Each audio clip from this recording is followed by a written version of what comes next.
নমস্কার, Priyanka's food ডায়েরিতে তোমাদের সবাইকে ওয়েলকাম। আমি প্রিয়াঙ্কা। আজকে কিন্তু নিয়ে চলে এসেছি আবারও একটা খুব সুন্দর রান্না। সামনেই জামাই ষষ্ঠী আসছে, তার জন্য কিন্তু একটা স্পেশাল কিছু রান্নাতে অবশ্যই থাকতে হবে। আর ইঁচড় আমরা তো সবাই খাই, সবার বাড়িতেই ইঁচড়ের প্রচুর রেসিপি হচ্ছে। তো আমার বাড়িতেও একই অবস্থা। আর আমার চ্যানেলে কিন্তু ইঁচড়ের অনেক রেসিপি অলরেডি দেওয়া রয়েছে, তবুও কিছু নতুন তো বানাতেই হবে। তার জন্যই আজকে একটা ইঁচড় চিংড়ি দিয়ে একটা নতুন রেসিপি বানাবো। তোমরা আমার সাথে থাকো, দেখতে পাবে নতুন রেসিপিটা কিভাবে বানাচ্ছি আর এর নামটাও কি দিচ্ছি আমি, সেটাও জানতে গেলে কিন্তু আমার সঙ্গে থাকতে হবে। আর যারা এখনো প্রিয়াঙ্কা ডায়েরি চ্যানেলটাকে সাবস্ক্রাইব করোনি তারা অবশ্যই সাবস্ক্রাইব করে নিও। সেখানে থাকে প্রচুর আমার নিত্যদিনের গল্প, নিত্যদিনের কাজ, যেগুলো আমি করতে ভালোবাসি, করি, তোমাদের সাথে শেয়ার করি। আর অবশ্যই প্রিয়াঙ্কাস ফুড ডায়েরি চ্যানেলটাকেও সাবস্ক্রাইব করতে ভুলো না। তো চলো দেখে নিই কি করে এই ইঁচড় চিংড়ি দিয়ে নতুনত্বভাবে একটা রান্না করা যায়। প্রেশার কুকারে আমি নুন, হলুদ আর অল্প তেল দিয়ে সিদ্ধ করে নিয়েছি। এর মধ্যে কিন্তু আলুও রয়েছে, দুটো আলু দিয়েছি। আর এখানে রয়েছে চিংড়ি মাছ। চিংড়ি মাছটাও পরিষ্কার করে নিয়েছি, একেবারে মাথা তারপরে পিঠে নোংরাটা বাদ দিয়ে। এবারে আমি সুন্দর করে আলু আর ইঁচড়টা মেখে নেব। দেখতেই পাচ্ছ কতটা সেদ্ধ হয়েছে, বেশ ভালো করেই সেদ্ধ করে নিয়েছি আমি।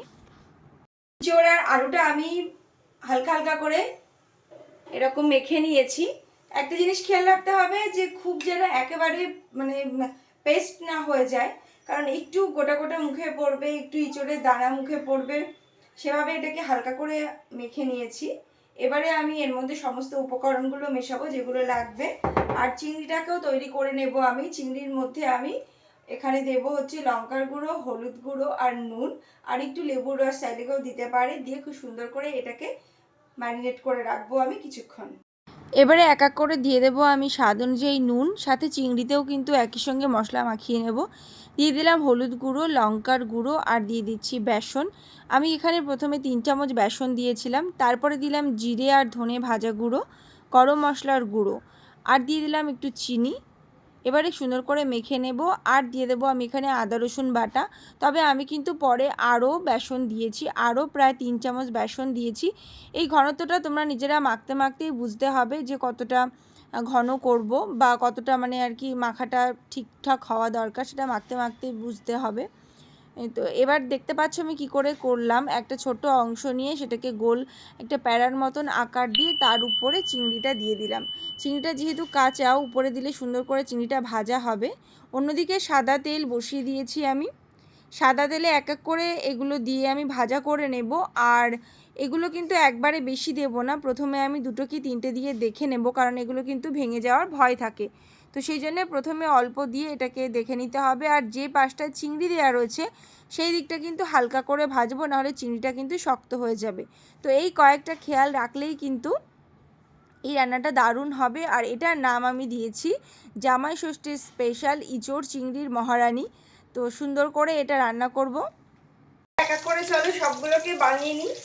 দেখতেই পেরে কত সহজে একটা ইউনিক স্টাইলের রেসিপি, এবং যেটা খুব ইজি, আমাদের ঘরে সবসময় হয়।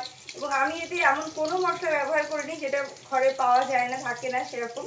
তো সবগুলো সুন্দর করে এভাবে আমি এক এক করে এই যে বানিয়ে নিচ্ছি। দেখতে এটা এত কিউট হয়েছে, এত সুন্দর। তো জামাই ষষ্ঠী বা যে কোনো এই সিজনের মানে এই গরমের সময়, ইঁচড়ের সময় কোনো অনুষ্ঠানে কাউকে যদি বাড়িতে গেস্ট আসে তাকে যদি রান্না করে দাও, ভীষণ ভালো লাগবে। কিন্তু খুব ইজি বানানো এটা, শুধুমাত্র এটাকে সেদ্ধ করে খুব অল্প চিংড়ি দিয়ে এটাতে হয়ে যায়। তো আমি এক এক করে এগুলোকে বানিয়ে নিই। রেসিপি পছন্দ হচ্ছে তো বলে কিন্তু অবশ্যই প্রিয়াঙ্কাস ফুড ডায়েরি চ্যানেলটাকে সাবস্ক্রাইব করতে ভুলো না, সাথে থেকো, তাহলে এরকম নতুন নতুন প্রচুর রান্নার আপডেট কিন্তু তোমরা পেয়ে যাবে। আর চ্যানেলটা সাবস্ক্রাইব করতে ভুলো না, আর পাশে থাকা বেল আইকনটাও প্রেস করে দিও, যাতে আমার রান্নার সমস্ত নোটিফিকেশন তোমাদের কাছে সবার আগে পৌঁছে যায়। তো চলো, ওদিকে আমার ভাজাগুলো কিন্তু হয়ে গেছে, দেখতে পাচ্ছ এক একটা করে কিন্তু সুন্দর করে ভাজা হয়ে গেছে। এবার এগুলোকে আমি তুলে নেব। এবারে কিন্তু রান্নার দ্বিতীয় ধাপে চলে আসব। তার জন্য আমি এখানে কড়াই গরম করে সর্ষের তেল দিয়ে নিয়েছি, চাইলে এর মধ্যে একটু ঘিও দিতে পারো তোমরা। তারপর দিয়ে দিলাম ফোড়ন, ফোড়নে দিলাম জিরে, তেজপাতা, শুকনো লঙ্কা আর গোটা গরম মশলা। তারপরে দিয়ে দিলাম আমি এখানে পেঁয়াজ বাটা। পেঁয়াজটা খুব সুন্দর করে বেটে নিয়েছি। এবারে একটা মশলা বানিয়ে নেব। পেঁয়াজটা খুব সুন্দর করে কষানো হয়ে গেলে এর মধ্যে দিয়ে দেবো আমি আদা, রসুন আর কাঁচা লঙ্কা বাটা। খুব সুন্দর করে সেটাও ভালো করে কষিয়ে নেব। এরপরে যে পেস্ট বানালাম সেটা হচ্ছে টক দই আর কাজু বাদাম। সেই টক দই কাজু বাদামের পেস্টও এর মধ্যে দিয়ে দিলাম, দিয়ে খুব সুন্দর করে এবার কষাতে হবে। এই সময়টায় কিন্তু অনেকটা সময় নিয়ে ধৈর্য ধরে কষাতে হবে, কারণ টক দইটা দেওয়ার পরে কিন্তু অনেকটা সময় ধরে কষাতে হয়।